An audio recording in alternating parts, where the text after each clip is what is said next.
SANDCAST, beach volleyball with Bourne and Travis Mewhirter off-season edition here, brought to you by Wilson, which has a new ball coming out, I believe, on Black Friday. You can order the new optics, so you can do away with the old balls or keep them and get your new shipment of Wilson's, the best ball in the game by far.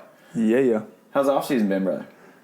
Dude, it's been nice. It's only been a week so far, but it's been nice for sure. Just went up to the mountains for a few days, get away. It was freezing up there, and doing a whole lot of nothing. It's funny, so when I moved out to California, I originally moved out of Maryland because I hated the snow, and now I get so excited to go to the mountains to go see the snow. Yeah. Because when you live on the beach, you're like, oh, well, now I want to go to the mountains. And I'm sure when you live in the mountains, you probably live to come to the beach every now and then. Yeah, I like to go to the mountains for a little bit, but I'm like a 3-day kind of guy. Yeah. You know, the cold, it does not work well with me. My hands go numb like right away. Yeah. But I want to go snowboarding. I'm a little sketched out. Have you ever been? Yeah. I've been a decent amount, probably like 5 or 6 times, and I love it. But I'm a little scared. Right now I'm like, after breaking my hand, and like Trevor's probably not going to like, don't move. Oh yeah, it's kind of lame. But no, I'm gonna have some fun this off season, but definitely take calculated risks. Yeah. When do you start training again? Like, how long do you take off for? Because now that there's no Hague, there's no Fort Lauderdale. So the earliest you guys would go, unless you do the Sydney 3-star, would be in mid-March for Doha. Pretty much, yeah. We're gonna start after New Year's. Okay. So we're gonna take all December, these last 2 weeks of November off. But we'll be lifting. I don't know. I'm trying to figure that out, right? We're going to have meetings this next week, kind of debrief 2019, plan for 2020, figure out what we want December to look like. But I kind of want to figure out, what changes how I want to go about things. It's interesting going into the Olympic year because you're like, you don't want to overdo it, but you don't want to underdo it either. Right. My natural instinct is like, I got to start now. Like, I'm going to go train right now for it, but I mean, it's 9 months away or something like that. Yeah. And then you have probably, I looked at the schedule this morning and I think there are 12 events, 3 or 4 stars that you could play in that are decent Olympic points. You guys will probably avoid the 3s. Yeah. For the most part. Yeah. Yeah. We're going to play it by ear and see what we need to do. But yeah, for the most part, it's get ready for the 4 stars and do well there. And do the points end in Rome? Yes. Is Rome the cutoff? Yep. Okay. So the last day of Rome is June 14th or 15th. Yeah. So that's 15th is the cutoff. Okay. Yeah. That's kind of cool that it could come down to one event. A huge one, because majors are so skewed with their points that I think that with how tight the men's and the women's races are, it could come down to that. Which would make a major way bigger than normal. Because it's the only 5-star, and we were just looking at the averages. Our average scores between Jake, Taylor, Phil, Nick, me, Trevor are all within 20 points of so 540 to 520. Yeah. We're all in that range.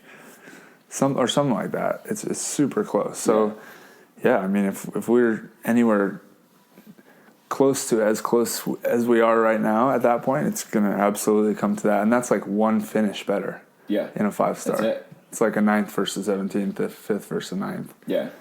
Big move for you and Trev and Jake and Tay, both ending up on the podium, which I don't think we've done a podcast since you've podiumed. Dude, I know. I got a lot of high fives. I got a lot of high fives when we walked into USA Volleyball because they were sweating. Phil and Nick had gotten a podium the first event of the year. They got a silver, but none of us. We had a few 4th places. Yeah. Between all of us. Actually, we all had 4ths. Me and Trevor had 2 or 3.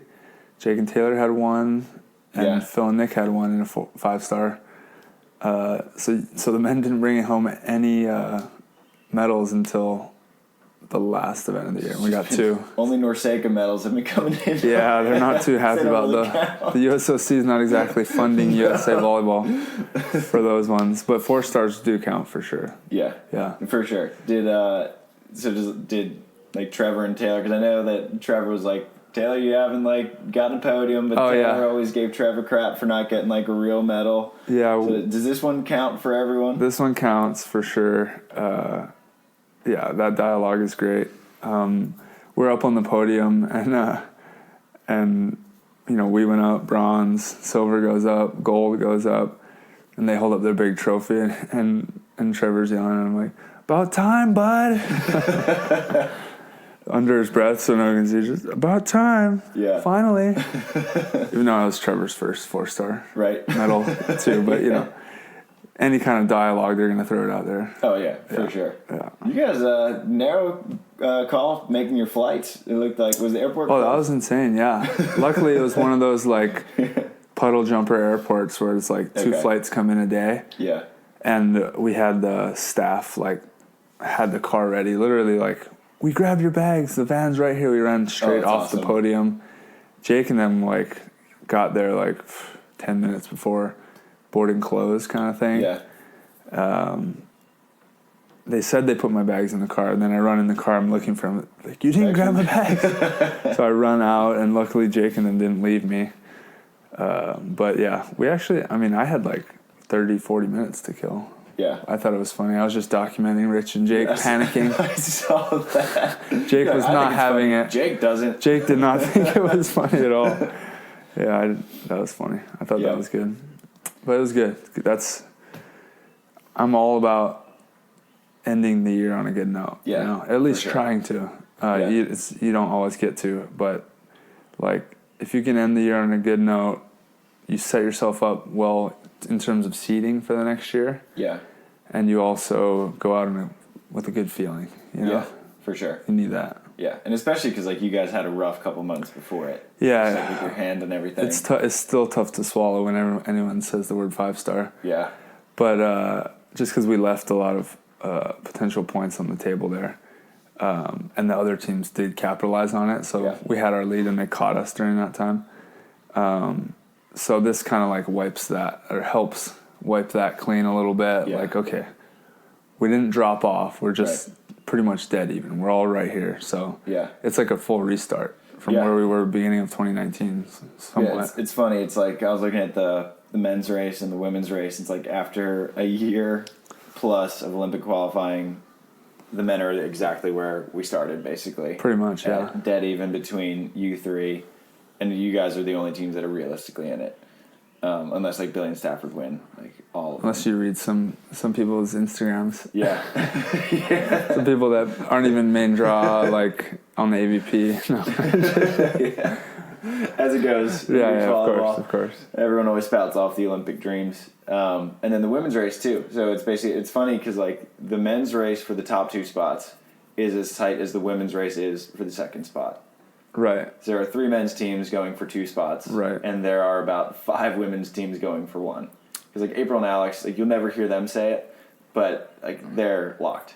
Pretty much. Unless something like bad happens or something miraculous happens to 2 American teams. Yeah, like if I had to put money on it, whether April and Alex, if they sat out the entire season up until the cutoff, I would bet on the fact that they would be in. Yeah, which I think they could, because like their average finish is 720 points. Right. And they have their 12 finishes, so like they're good. Everyone else is in the 500s, including the guys.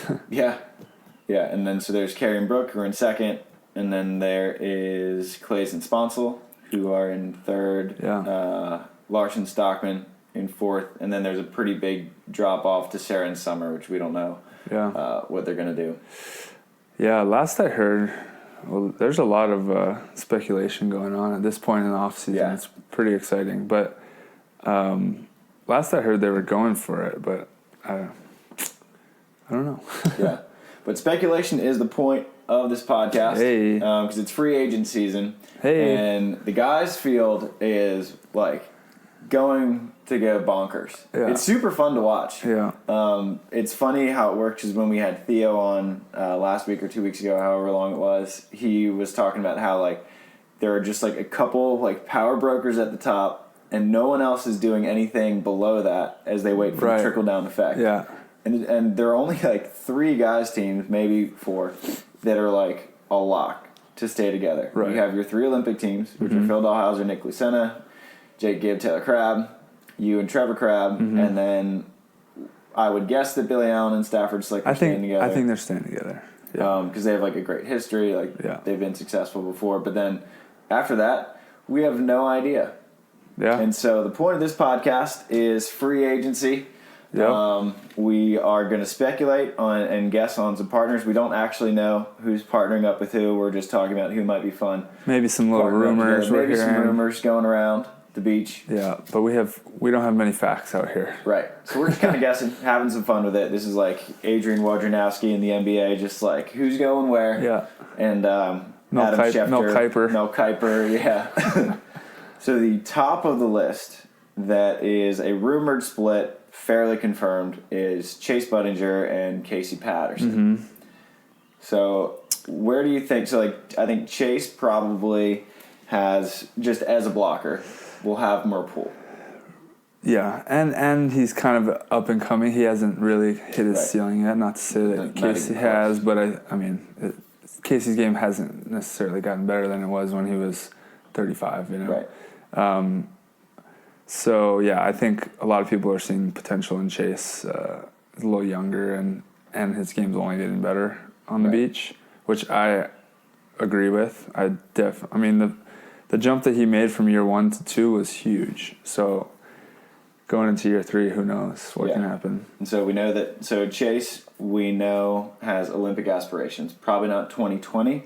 It would take something divine to do that. Yeah. He has a lot of international points, a fair amount at least, to at least get into quotas and qualifiers. Right. So he's got that foundation where you can at least get in. Yeah. Right. So my guess for Chase would be Reed Pretty for the wealthiest beach volleyball team in history. That's a good point. Because you have like Reed, who also has international aspirations. Yeah. Olympic aspirations, and I think would be willing to make like a crazy push. Does Reed have 2024 Olympic aspirations? He's only talked about Tokyo. Right. So I don't know. Yeah. But I do know that like I think that the FIVB would be his highest priority. And I think that would be a high priority for Chase because he's talked about how like he wants to be an Olympian. Yeah. I feel like it's the perfect goal for Chase. Like he's got his 2 years in, so he's established himself in the sport. He's got good amount of points to make a push at FIVB. It's just about getting the partner and committing to him. You don't want to be jumping around partners too much within a quad.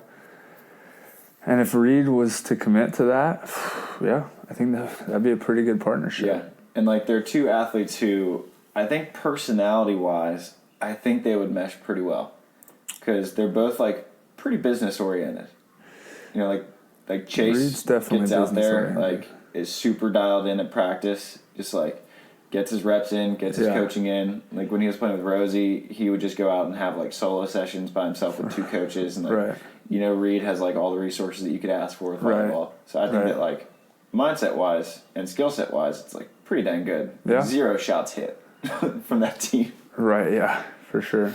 Yeah. No. I think that's the most logical choice right now. I guess the biggest factor is what are Reed's aspirations going to long term, like 2024.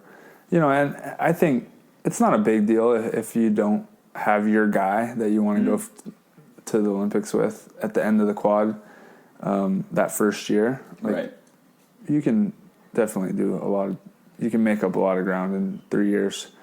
But that might be the factor, like deciding. Like if Chase does get a guy who says, hey, I want to go for it with you, like actually, what would make a lot of sense would be Cam Schalk.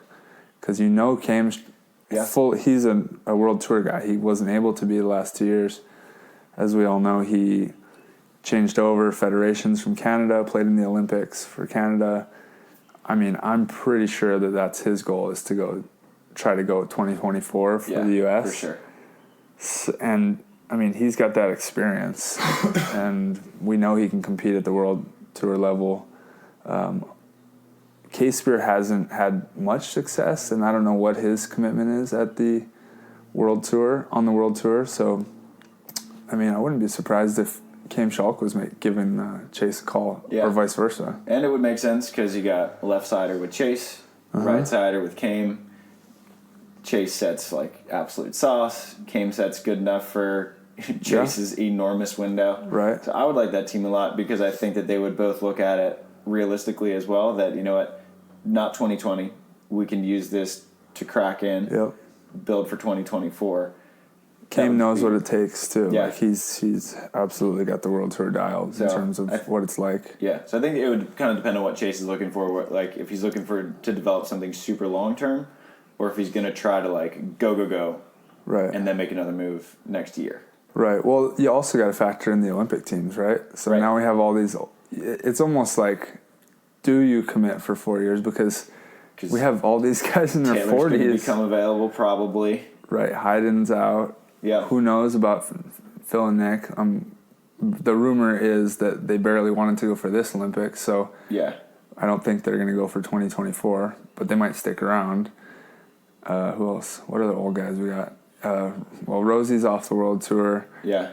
Casey Patterson's, he's 40, close to 40, right? My guess would be that Casey would probably have more of a domestic focus. Yeah. Sponsor focus. I mean, he has like a bunch of kids, you know, and he's done like the World Tour thing. I think that like a 2024 run is probably. I think he's going to go for this 4-man thing. Like that's right up his alley. Just yelling at people and hitting as hard as you can. Yeah. Bouncing balls and making videos. I could see Casey and K-Spear. Oh yeah. Because I don't know how much international stuff Jeremy is looking to do. Right. Because like you said, like he hasn't had a ton of success, hasn't pushed that envelope much in the past year and a half, and Casey has a lot of success in the AVP. K-Spear has had a lot of success in the AVP. Totally. I think that would be a really good team. Yeah. And I mean, personality wise, like they are on opposite sides of the spectrum, but I mean, so are Casey and Chase. Right. So, yeah. That team could be pretty good. I think that K-Spear will be a factor in all this, whether he wants to commit to the World Tour or not, because him and Cam did well. Domestically this past year, and they were only getting better, so that'll be a big factor. And then you mentioned Casey wanted to stay domestic. I was talking with Troy Field, and seeing what he wanted to do, and he's kind of at this point where he's trying to decide whether he wants to commit to World Tour this in 2020, knowing that Olympics isn't possible. Right. If he wants to get that started, or I don't know. I don't know what his reasoning is, but to me it's or do I just stay home, play domestic, have fun, get a few sponsors, and play in these fun stuff with the McKibbins, 4-mans and snow volley, and making fun content. Yeah, he's for just everyone. enjoying himself for right now. So if he wants to do that, then Casey Patterson's your guy for that, right? If you want to just have fun, make videos, get sponsors, sponsor dream team, still play really well, they're a great team. That would be a big one, and I can pretty much guarantee that they've talked at least. Yeah. And then that would be a super fun team. I think if you're looking for a crowd, that's going to be totally. Go where Troy and Casey the guy that jumps super high with a goofy approach. And the guy that dances and yells and whatnot. Yeah, because then Troy at the same time could kind of make a similar move that Chase Budinger could make, in that, do you want to build? Because I could see him and someone like Miles Evans, two young guys who have a clearly bright future. Miles has done it on the World Tour, has enough points where he could probably pull Troy up into a fair amount. Right. So you don't know what Miles would want to do, if he wants to keep learning under Ryan Doherty, or if he wants to say, all right, let's build something for the future. They're best friends, him and Troy, with great skill sets. Well, now we got to figure out what Ryan's plans are. So what does Ryan want to do? Ryan, I feel like he's not, I don't know. I feel like he's not really going to be going too hard on the World Tour. Yeah. So when we were in China, he was World Tour's not a huge priority. He enjoys competing at that level. Yeah. But it's just, he doesn't enjoy being 7 foot on a small airplane. It's a lot. Yeah. In economy. Yeah, for sure. Oh my God. Man, when I'm traveling and I think to complain, I'm he's 8 inches taller. Are you kidding me? I used to always film him. Oh, Ryan's going to the bathroom. I'm going to film him try to get in there. It's like climbing into like a box for him. I like it. It is beyond, like, that guy's a superhero. The fact that he has done on the world tour this long. Dude, he's never in first class either. Like he's gotten upgrades like anyone else. Crazy. But probably 1 out of every 10 flights is upgraded. Yeah, and people look at me with sympathy, and they're like, "You're so tall." I'm like, I'm one of the smallest friends I have. I'm a small guy. I walk around and like I'm always short. Yeah, exactly. Yeah, it's like what Ryan would do if him and Miles, like I wouldn't predict that him and Miles would split. I think that's kind of a perfect marriage right now because Miles can still learn a lot under Ryan. They have a lot of points on both tours. I think that after 2020 would probably be a smarter time for Miles to make a move, but who knows? I feel like it'd be smart for Miles to get that, like, veteran, you got to, like, step up and be able to lead. That's what I believe. Like, you can't be a follower, like, your whole career, which is the transition that I'm having to make right now. Right. Like, when I was at Hayden, it was very, like, whatever you say, dude, and I'll just do it. But your options are going to be limited as you go throughout your career if you don't, like, learn from a veteran or, like, really take it upon yourself to learn how to lead. And I feel like Miles is in that transition as well, where he's going to have to, I think Bill was kind of that vocal leader for their team. For sure. Ryan is that, but he's like not as hands-on. So like you're still able to do your own thing and give a lot of feedback or input. But I think he could probably benefit from another year of that. Right. But I mean, talent-wise, everybody knows Miles is like, whoa. Yeah. Like, I mean, he made a final in an AVP in his second AVP main draw. Oh, that's right. Most it was his second main draw ever, and he was in the finals. Dang, yeah. We're going to pause here for a quick break to hear from our sponsors. And as always, before we get to our sponsors, just want to give a shout out to all of you who are listening. We've been doing this for a little bit more than 2 years now, so cannot appreciate you guys more. If you, anytime you share it out with your friends, whenever you subscribe, whenever you download, whenever you listen, whenever you talk about it, or just come up to us at tournaments or whatever, reach out via Instagram, Facebook, email, whatever it may be. We cannot appreciate it more. So appreciate all you guys, the listeners, and of course we do appreciate the sponsors. Without either the listeners or the sponsors, there is no show for Tri and I to have. So appreciate all of you guys. And the first sponsor, of course, goes to Wilson, who makes the best ball in the game, has always made the best ball in the game. And now that it's off season, it is definitely time to fill up on your new volleyballs. The new Wilson optics should be on sale to the general public in January. Until then, the old balls will be on discount pretty much everywhere you can find them. So if you're not picky about the type of Wilson ball you're playing, definitely load up on some older ones or wait till January. It'd be a great little belated Christmas present to whoever you need. So grab a new bag of balls at Wilson Volleyball. By far the best ball in the game, and I think you can ask pretty much any player. We've all played with the Moulton, we've played with the Mikasa, we've played with the Spalding. Wilson kicks all their butts, by far, easily. Now for sponsor number 2, the guys who keep Tri and I alive, at least our knees, Firefly Recovery. I wear these on the planes pretty much everywhere I go, so you can have some pretty gnarly travel days. Like I had a 27-hour one to a Norseca and put on some Firefly Recoveries.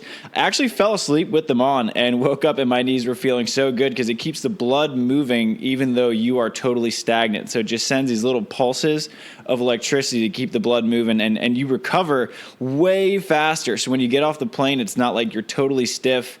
You're way looser, and your travel time, like the amount of recovery you need after travel, reduces dramatically because you have the Firefly Recovery on.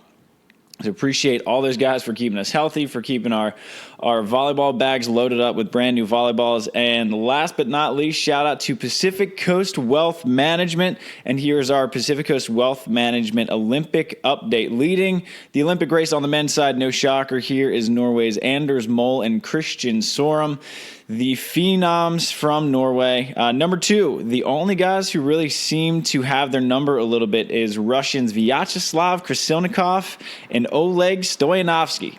Number 3, Alisson from Brazil making a comeback. Him and Bruno looked pretty brutal after Rio, but now him and Alvaro Filo are number 3 in the world in the Olympic ranks, followed by Evandro and Alisson's partner Bruno Schmidt.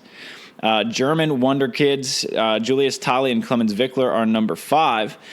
For the American side, however, Bourne and Trevor Crabb are still leading the U.S. They are number 11 in the world, number 1 in the U.S. They have 5,960 points, and they are just above Taylor Crabb and Jake Gibb at 5,700. Our third American men's team is Phil Dahlhauser and Nick Lucena. They have 5,360 points. Now, for our Pacific Coast Wealth Management update on the women's end, this is an American-heavy ranking. So after Brazil's Rebecca Cavalcanti and Ana Patricia Silva, who have 8,800 points at number 1 in the world, we have Alex Kleinman and April Ross. Coming in at number 5 in the world rankings, Olympics-wise, are Carrie Walsh-Jennings and Brooke Sweat. Number 7, Kelly Clays and Sarah Sponsel. Number 9, Kelly Larson and Emily Stockman. And still in the race, to be totally honest, are Sarah Hughes and Summer Ross. They still have 8 finishes, so if they get 4 more, they'll get the required 12. It is an uphill battle, but they are still in the race. So that is your update from Pacific Coast Wealth Management. That is your update from the sponsors. Try and I love all you listeners, love all you sponsors, and now we will get back to your regularly scheduled programming on SANDCAST. It's only the second main draw because he was not on tour, but yeah, for sure. But then, like, you also have Theo floating around. Theo and Miles Evans. And Theo's one of those higher stock picks that's going to be a part of that trickle down. Yeah, I think kind of what Theo and Chase do. I think Theo, Chase, and Casey are kind of like 3 of the bigger guys, because like blockers have more pull than defenders, just simple supply and demand economics. So like what Chase does will impact what Theo does, which impacts what Casey does, and I do think it probably goes in that order. So like I think that's why you got to be a split blocker. Yeah, exactly. Whenever free agency comes, if it ever comes, do whatever. Can do whatever, yeah. So like I think Theo and Miles Evans would be a great team, because you have, I think that's a role that Miles could step up into, like a leadership role there, because Theo's on the quieter side. Right. But Theo's been around, so like they have enough points on both tours where they could go, and you know that Miles wants to push the World Tour envelope, and I think that Theo, after he takes his off season, will be a little bit more rejuvenated. Yeah. And AVP, like, you know, Theo won't be in qualifiers anymore. Oh my God, probably, after being in the final, so like I think that would be a phenomenal team. For sure.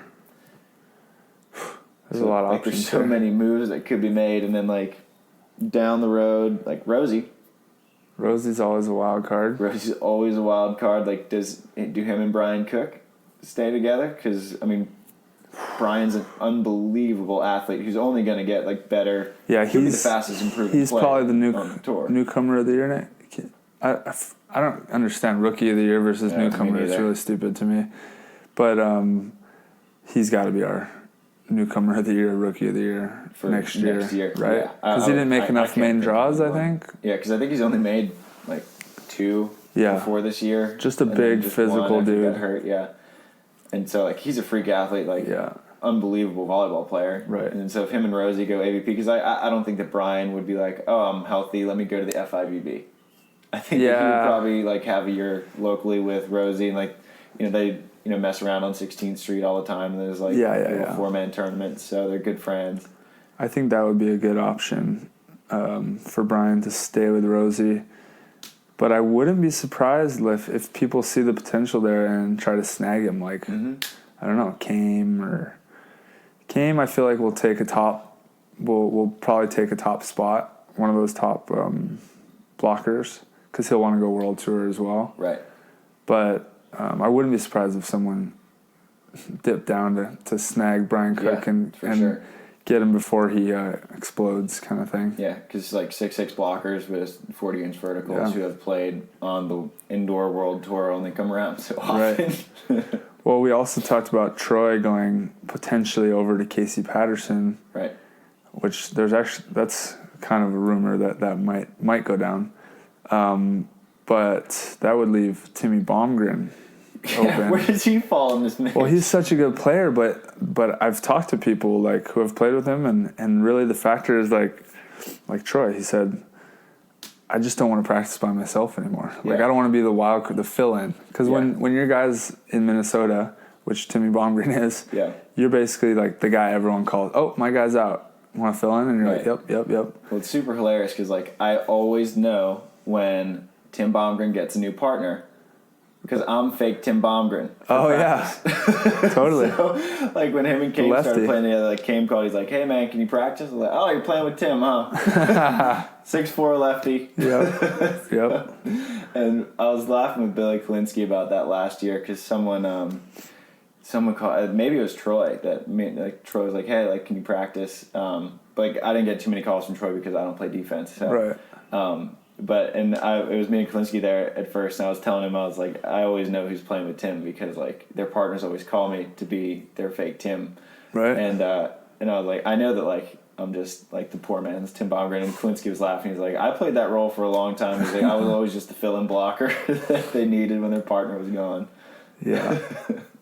It's amazing that you can even, like, he's that good to where people will actually partner with him. Because, like, I would never want my partner to be gone. Like, that's not an option for me. But, like, he's that good that people are like, that's my best option. Yeah. It's pretty impressive. So maybe, like, a Tim and a case beer. That seems very reasonable. Yeah, because, like, Jeremy's, like... He goes to Brazil a bunch, right? Jeremy goes to Brazil a bunch, and, like, the way he trains, like, him and Kame very rarely... He just needs to serve balls by himself. Like, him and Kame just had, like, their coach for most of their practices. Like, they didn't go at teams a ton. Like, Jeremy likes the solo sessions. Like, him and Tim could be a great team. Right. Totally. There's a great option right there. Yeah. The other one, like you mentioned, Kalinsky. I would think that Hayden and Kalinsky will... I think that's a thing. They kind of, like... Yeah, they built a little something at the end of this year to kind of gain momentum and figure out what could work for next year. And they didn't do too well in Mexico, did they? They didn't even make it out of pool. They qualified, and then they lost to, which they beat a decent they had to Canadian team. But they had to play They had to play Latvia to get out of pool. Yeah, that's tough. That's rough. Yeah, who'd they lose to in the first one? Mexico, Virgin and Ontiveros. Yeah, barely. Lost 15-13 in the third. In front of the Mexican crowd. Which is, the best team in Mexican history, and then you're playing the best team in Latvian history. So, like, that's true. Shit draw. Right. But, Hayden's beat those guys. Yep. And Kalinsky can beat those guys. Like, and they were close. I mean, the Latvian match wasn't close, but Mexico was. So that seems to be a shoe-in. Yeah, I think that's kind of a lock. A lock. At least for now. What about these young guys? Yeah, what about Partain? You go down to Miles Partain, who beat Jeremy and Kame in the Norseca semifinals over in Jamaica, and then won gold. And he did that with Paul Lottman, who they played 2 events together now. Lottman, there's another name. And so they got a fifth in Chicago, which is way bigger than a fifth anywhere else because it's Gold Series. Mm-hmm. So they both have a ton of points. And so I think the big thing for Miles will be, can he stay healthy throughout indoors? Because Marcus did not. Marcus was out for a year and a half, 2 years because he hurt his back. Oof. So, but Miles is only a junior in high school. Like, he's a junior in high school? Yeah. Oh, he just committed to UCLA. Whoa, to play indoor. Yeah, to play indoor there. So he won't be on the World Tour. Right. Well, I mean, he could be. Like, there's a lot of women college players who go out on the World Tour and just don't accept prize money. Yeah. It's like, I mean, Miles just won gold in Norseca, like, isn't going to take the $20 that they pay him for winning gold in Norseca. Right, yeah. But, like, he's, like, a big partner move. I think that someone could pick him up. So I think Lottman probably has more stock because an Olympic blocker with a gnarly jump serve sets out, like, basically every time. So where those two end up, or if they stick together. Lottman's only going to get better, for Lottman's sure. not going to do any traveling. Like, he's got a family here. Like, I think he's done. He might go to India for another, like, random indoor stint with David Lee, which where David Lee goes. Right. Because he's made a AVP semifinal. Totally. He really should have made the final if, the freeze didn't freeze him. They didn't get frozen. Yeah. And then, like, I mean, you have Eric Baranek. Yep. Where does he go? Because he's had a third and a fifth in the last 3 events of the season. Yeah. Third in a gold series in Manhattan and a fifth in Hawaii. So he has, like, tons of points and unlimited upside, like, barely tapping into the surface of his potential, I think. Right. That's definitely a big thing, is the upside. I don't know who would be that blocker. Well, I'm thinking either someone invests in Eric, someone, like, kind of in not necessarily an older blocker, but maybe a blocker with up and coming. Like I think K-Spear has so many options. Yeah. That like K-Spear and Eric could do it. I don't know if K-Spear would want to deal with some of the younger things that Eric does. Right. Yeah. But like you look at maybe Eric and Andy Benish. Yeah. Andy 6'9", handsets, like has proven that he can beat anyone. He's a skilled player, just needed to learn like what the timing and rhythm of a beach game, I think. Adam Roberts was like the perfect partner for him this year, but like Andy's stock like blew through the roof. Right. Or maybe Eric goes with allotment. Right. They'd be, both have a ton of AVP points now. They'd be automatic main draw, which is huge going into the year. Yep. And I know that Eric wants to have like a set partner. He's been looking for that for like 2 years. Problem is Lotman's in San Diego. Yeah, but I don't think that would be a huge issue. Just meet an OC. Because, Eric's played with like 8 different guys in the last 2 years and has qualified with everyone he's played with. Right. So I don't really think he cares. Yeah, I mean, he's going to be a good player for a long time probably, if he's in, Right.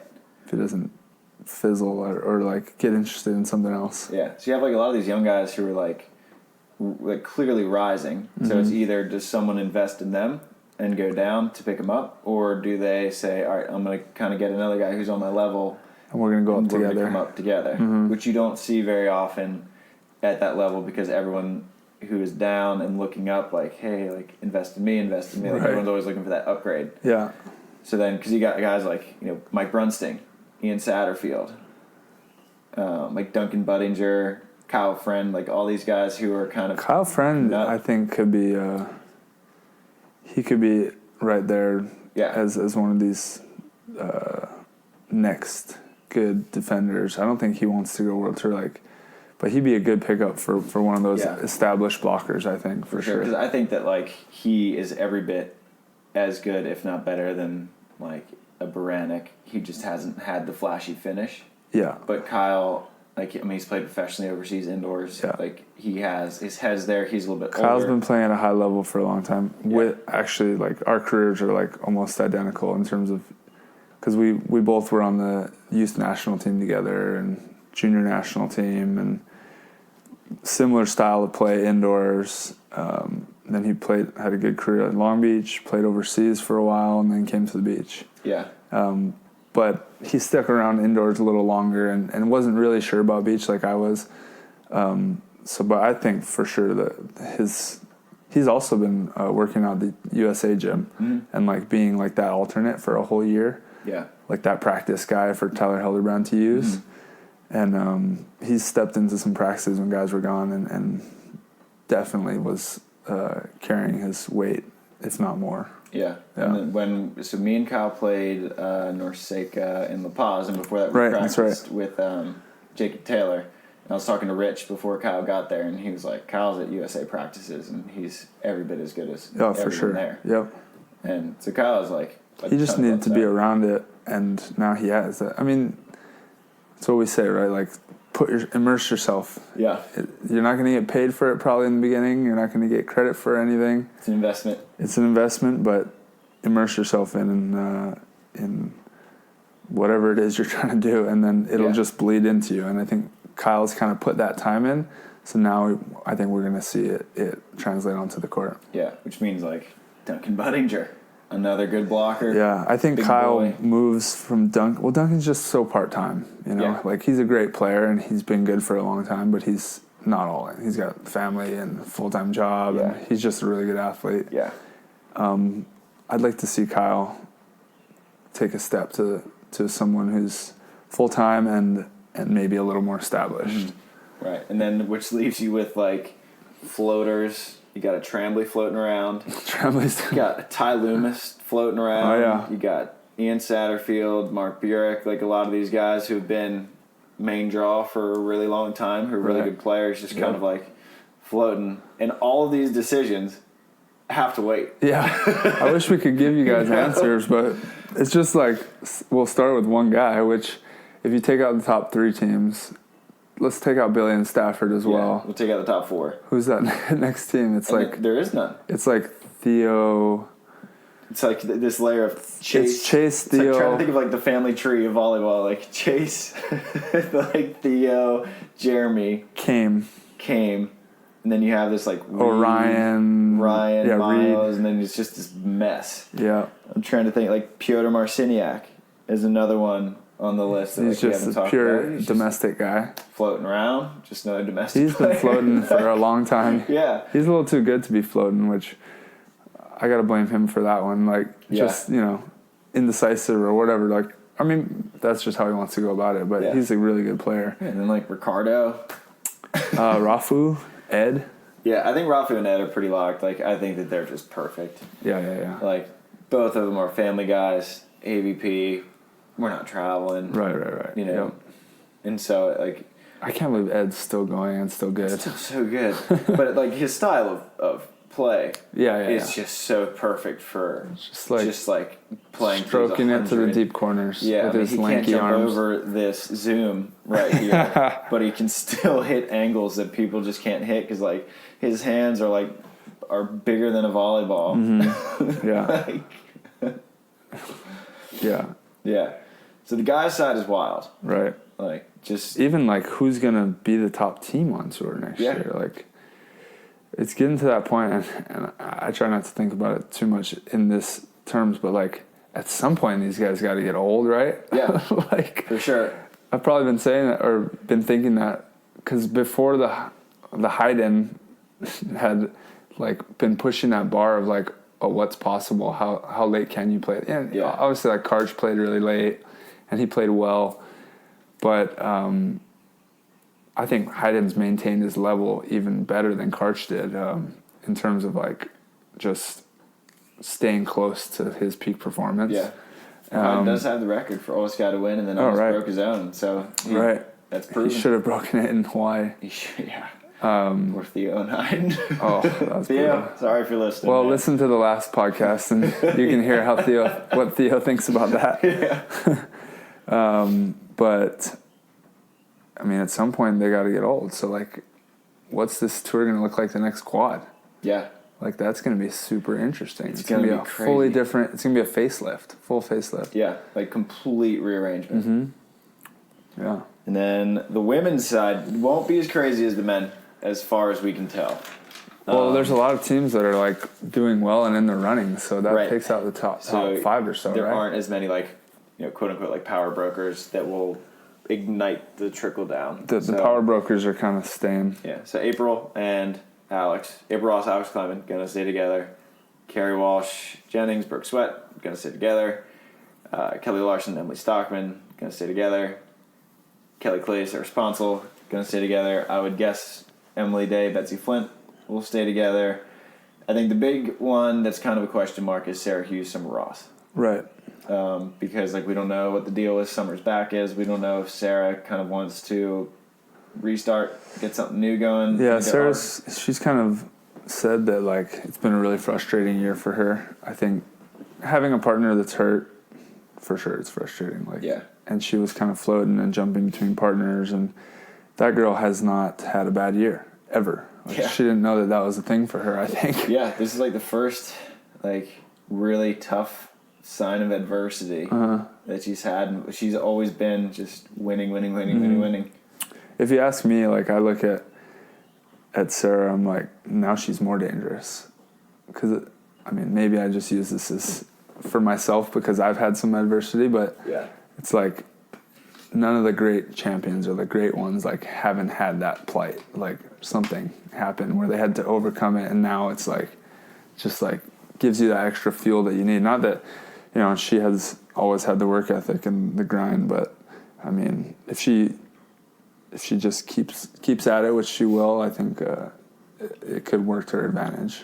Yeah. In the long run, but obviously it's really bad timing and stressful timing in terms of her chasing that Olympic dream. She's got big sponsors and obligations in terms of that, which you try not to put extra pressure on yourself, but you're sponsored by Nike. So she was the like biggest sports company on the planet. Following up Misty May in that sense. So it's been stressful, but I don't think they're a lock going forward. I don't know. Haven't heard rumors or anything either, but I know they made a coaching switch. They're not as a team, they're not with Jose anymore because obviously me and Trevor are with Jose, so it's just us for now. But I think they said they were going to go for it. Like, they have to like win like 4 or 5 stars or something. Yeah. To pull it off. But it sounded like last time I talked that they were going to stick together, and then who knows what happens after that. So I think like if there is any chance of them making the Olympics, like they're going to go. Because it's only 6 more months. Right. You know, and so and like they're in a spot, like they have 9 finishes. Mm-hmm. Like their average finish isn't terrible. Can you imagine if we get 5 women's teams that qualify for the Olympics? Yeah, I mean we're already with. We have 4 right now. Well, they're in the top 10. Right. And then Emily and Betsy, like, if they choose to go international, I know that like they don't go for country quotas very much because they haven't had like a ton of success in those, but we could realistically have 5 or 6 teams in the top 25. Right. Which is crazy. That's nuts. Yeah. And all the other countries can be like, yay. Yeah. Thank you. Because our 3 spots will get taken out, so that means the teams that are ranked 17, 18, 19 will get automatic berths. All these like women's like lower Russian teams are like, come on, USA. Yeah, exactly. Get on if we're not going to win, we want you to win. Yeah.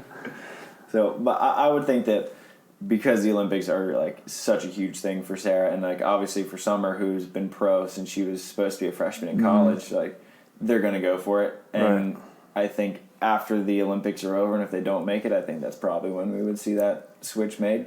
Yeah. Or after they're out of the running. Yeah. But I think they do have enough of a shot where they're going to try to make it work if they can. Right. I think we need to take a second to acknowledge the fact that this NCAA system is absolutely working for the women. Hell yeah. Like, it's awesome. Look at these teams right now. I mean, Alex, April, Brooke, and Carrie weren't a part of that NCAA system, but like pretty much everyone from there on was. Yeah. Maybe Stockman wasn't. Stockton was not. Larson is still the winningest player in Pepperdine history. Wow. Yeah. Yeah. And then Sarah Sponsel had a fake graduation ceremony in Warsaw. Right. And I is saw that. currently ranked the 6th team in the world. Yeah. Like, the Stein-Metzger School of Volley is paying off. Like, totally. Like Zanamuno. Like, you look at her, like, just Sponsel Jr. coming out. I mean, I'm not trying to, start rumors of breakups, but like she might very well be a free agent that gets pulled up. Yeah, I think if like you're a blocker looking to make a move, like Zana's got to be on the top of the list because like she goes out on packed stadium courts and just balls out and beats like a Gina Urango who's been in finals and like semifinals for years. Yep, she seems like she's got that like swag and confidence to her. Like she kind of lights up in the stadium like when you get more pressure, and that's the key to success right there. Yeah, because I'm looking at, so we don't know, like, do Carissa Cook and Jace Pardon stay together? Because Carissa and Jace are both like you and Trevor, where, you know what, you're a left side defender, I could be your right side blocker. You're a right side defender, I could be your left side. Right. Yeah, totally. Because they can both play both ways, and two more products of the college system. Carissa played at Stanford and Hawaii. Jace played at Florida State. Yep. I think that those two could play with basically whoever they wanted outside of those top teams. I don't think Carissa has like Olympic aspirations, but I think that she's every bit as capable and talented. Where if like Sarah was like, "Hey, Carissa, like 2024, like that would be an awesome team." Right. If a top player went. Yeah, but I don't think that's her. like a huge goal. So I think like a Carissa and a Zana, a Jace and a Zana would be great. And like Chrissy Jones also like phenomenal player. Right. Like hand-setting blocker who's also like came out of Cal Poly, wasn't even on or was court one, and like just balled out. It's like the college system just producing like the next wave of talent. Dude, I mean that's why you can see it. Like the guys' side, we're doing great on the world. I mean, we're doing well on the world tour. 3 teams in the top. Yeah. Whatever. I don't even know. In the top, I think 16. 16. Okay. But the women have 5. Like last quad, Fendrick and Sweat like squeaked in. Like maybe got like 15, 16 range, to get to the Olympics. And then it was April and Carrie, and it was like the men's side. We had 3 teams in, and they had 2, barely 2. And then this one, now the Olympic or the NCAA system has kind of like had a few years to get flowing. We have 5 teams that are potentially in. Yeah, it's crazy. That's insane. It's awesome to watch. And it makes the AVP a blast. We need to protest this whole country quota. I hate it. Can you give us 3 teams? It so much. What I would want... You hate it? If the Olympics can't do it, I would want there to be an independent promoter to put on an event where you just take the best 32 teams in the world. Right. And you put on a 32 team like double a limb. Yeah. And that's it. That's why World Champs is the best. You can have 8 Americans and 8 Brazilians and 8 Russians. Yeah. And like 2 Latvians and, whatever. And Anders and Christian. and then some Norway team. Yeah. I hate country quotas. I hate them. Yeah. I mean, I get it. It's so tricky because Olympics is about the world. It's not about any of the sports, really. Right. But the sad part is that our sports make our whole sport about the Olympics. But the Olympics doesn't make their event about our sports. Yeah. So it screws a few teams. Yeah. For sure. But what are you gonna do? Yeah. But I mean, you look at another team that I'm pretty interested, which I think is one of the higher sort of potential free agent teams, is a Corinne Quiggle and Amanda Dowdy. Right. Who were pretty good on the AVP. I think they got a couple fifths. Yeah. Corinne, without a doubt, an up-and-comer, another college talent coming out of Pepperdine. Yep. Her and Fallon won 2 straight, or Fallon from Nuwana won 2 straight Norsekas. I think they'd be a great team. Which then puts Amanda Dowdy, who is a blocker, who's been around for a while. She's just been kind of steady. Has like a really good skill set. She could scoop someone up to where they go. I think will produce one of the bigger trickle downs if they do break up, because that's like as high as it goes. Because like the women's top are so locked that like there isn't a huge trickle down. Not to mention, if you're talking about AVP, Mel and Sarah. Yeah, they're obviously a lock. And then like we don't have to. You got a Brandy. Brandy's a huge wild card because she floats. Yeah, because she doesn't have Heather. Yeah, and like because she's just sort of like, I can play this AVP. Great, I'll pop in. Right. Who wants the best blocker in the world? I'll pop in, steal someone's partner, and then create this giant trickle down or whatever. Yeah, so you have that, and like who knows? Because like she's gonna have the Olympics, so it's not like she won't play in much. Yeah. Yeah. I don't know how much we're gonna be able to play. Like the Olympic teams, like AVPs. Stay away. Oh, dude, I tell you what, I can't even think about missing more. Playing in China for a 3-star, like I was so grateful for the AVP and the product it puts on, because like a 3-star is like a decently high level FIVB, and you get there. It's a hard event. Oh for sure. My gosh, like the AVP is 10,000 times better. Well, you don't know what you're gonna get. Like a 3. Oh, it doesn't matter what the stars. You go to like China and it feels like you're in a 1-star Norseka, or like like playing in a Norseka, and then you go to a 3-star in Switzerland or something, and it feels like a 4-star in somewhere else, and like it's just like so hit or miss. Yeah, it's not the best system. Yeah, but so we have Brandy, Corinne and Amanda, Carissa, Jace, which I have no reason to believe that they would even split up because they're so good together. Right. They seem like they complement each other's style as well. Yeah. Two people that I'm really excited to see what they want to do in the future is Therese Cannon, who I think her upside is ridiculous because she just started playing beach. So she had never really played beach before. Didn't like her freshman indoor season at Georgetown. Gave Anna Collier a call, who she met at a random camp like years before, and was like, "Hey, do you know anybody who'd take me?" And Anna was like, "Yeah, you're coming to SC." And so Anna had her for 4 years, and then Therese was their court 2 this year. And then she jumped on tour with Irene Pollock, made a couple semifinals, made a few FIVB main draws, made a semifinal in Manhattan with Kelly Reeves, and then Sarah picked her up for Mexico. And they qualified. So maybe Sarah and Therese, who have that USC connection. Totally. They've played together before. Sarah can really help Therese develop quickly, I think. They both have great relationships with Anna Collier, who coached them in Mexico. Yeah, exactly. Now Anna's jumping on the pro tour, even though she said she wasn't Yeah, going to. I'm enjoying my summer. No, they can't get me. They can't get me off the strand. I'm not stepping off the strand. I'm just gonna ride my bike down the strand and go, yeah, right. Ride my bike down to Chetumal, That didn't Mexico. take much.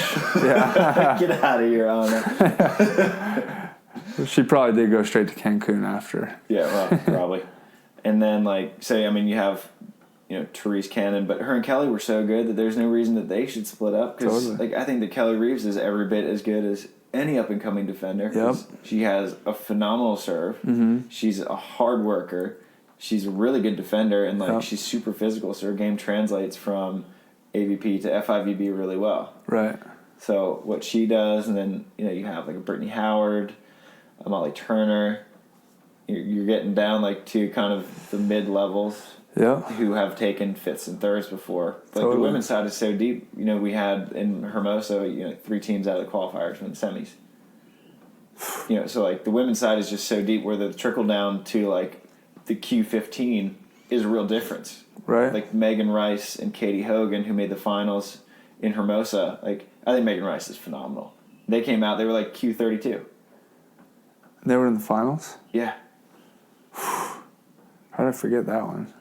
Yeah, well, When we were in, Hermosa was bad. We were in Hermosa, yeah. I mean, we were in Tokyo. Yeah, you guys were going. Yeah. But yeah, it was That's insane. Yeah, so the women's side, and then you have, like, Nicolette Martin, who's, like, she's made semifinals and quarterfinals. Yep. Like, she's floating around there. Like, you just have, like, so many just mid-level floaters on the women's side who could win an AVP. Yeah, I feel like there's so many good players, and, like, they're all, like, young, and, like, none of them are in their prime quite yet. Maybe a few of them are, like, in those prime years. But they're, like, it's like when the right two get together, and there's a lot of combinations that could be there, if they can find the right combo, like, they're going to take off. Yeah. Like, there's enough talent there for sure for, two of them to get together, start playing well, and within a year or two be beating Aprils and whatnot. Yeah, and then you have, like, we won't get in, like, deep into this far, maybe for a beginning of next year podcast, but then you have some girls who graduated from college last year who will be coming into the AVP this year, who I would not be surprised if they're making Sundays. So, like, I'll just put out one example. So, USC's court one was Tina Gradina and Bustamante. Tina Gradina just qualified for the Olympics. They won the Olympic qualification tournament in China. Yeah. She's playing with Anastasia. Last name I'm not going to try. Yeah. So she qualified for Latvia. I got to watch them play in Rome and hang out with her, yeah. She's a sophomore? So she's redshirting this year for USC to play in the Olympics, and she'll come back. Oh, that's insane. As a junior and senior. Whoa. Maybe. I mean, she'll probably be offered oodles of money. By the Latvian national team. By sponsors or whatever. Yeah. Because, like, Tina's, like, she's a marketable person. Right. And then, so her partner, Abril Bustamante, is going full beach. She was going to do indoor with USC, wasn't feeling indoor, took off, and now she's in the 1440 dev program training, going to get ready for an AVP season. She played Hermosa with Sarah Hughes. All right, that's right. So she made main draw, so she's already proven that, like, hey, I can make main draw. I'm already getting picked up by one of the best players on the planet. Yep. So, like, that's just one player in there. Like, I could go on for days about all the college talent coming out. Right. Like, we're going to have more Zanas, more Chrissies, more Sponsels, more Hugheses, more Clayses. That's just going to be the standard. This is just the start. That's going to be the standard. Like, there's going to be... the sport's got to grow with it, because the standard's going to be super high, especially on the women's side. And I believe the men will always follow, Yeah. It's not just going to be like, oh, the guys are just a bunch of amateur hacks. Yeah. It is funny, though, because, like, I only hear complaining about small draws from the guys. But, like, if I were the AVP and I'm looking at it, like, the women deserve to have bigger draws than guys. Right. There's way more talent. Right. Yeah. Well, I mean, and we're also a female-dominated sport. Like, that's for sure. Like, clear. if you just go on sheer numbers alone, like, it should be. Right. The girls should be better. Like, they have an NCAA sport, and we have, like, 15 D1 men's indoor programs. Yeah. They have, like, 215 indoor programs, and, like, right. they have probably more women's beach programs than we have men's. They have triple indoor. Triple women's It's already beach triple programs, and there are men's indoor programs. And that just started a few years ago. Yeah. Yeah. So I mean, that we're makes gonna have, sense. like, way more resources. That makes total sense. Right. But it's just funny. Yeah. So I mean, that's just kind of like, this is just the start. Yep. And so we will continue as partnerships get locked in. We will update you guys. This is purely conjecture. A couple of rumors here. Just the beginning. We're only literally nothing's confirmed. Off season just started last week, people. So yeah. So, but here's a happy Thanksgiving to you, the listeners. Can't have the show without you guys. Yeah. And happy Thanksgiving to you too, dude. Happy Thanksgiving to you, bro. Yeah. You got some good. Yeah, I got a lot to be thankful for. You got now. a lot to be thankful for, huh? Yeah, God. Delaney agreed to marry me, so super thankful for that. So I wake up every morning and call her to make sure that she is still wearing the ring. Right. So I'm pretty thankful every morning. Hey, you still got it on? I was like, yeah, it's cold. Good morning, fiance. What? That sounds so weird. Yeah, so it's super fun time of life right now. Heck yeah, man. Yeah. Congratulations. Appreciate that. Yeah, the podcast is growing, man. Dude, the podcast family's growing. We got the baby downstairs. She's getting big. Added another pod mama to the family. We got added a baby to the family. Yep, exactly. SANDCAST is growing. It's going big. It's going quick, for sure. Yeah. This has been the Free Agency Podcast. We'll let you guys know when we hear other things. Happy Thanksgiving. Happy Thanksgiving, everyone. Make sure you share your favorite podcast with your friends and whatnot, and make sure you hit subscribe as well, because as we know, that's how we get our value out here. Yeah. Thankful for you guys. Thankful for the sponsors. And shoots. Happy holidays. Shoots.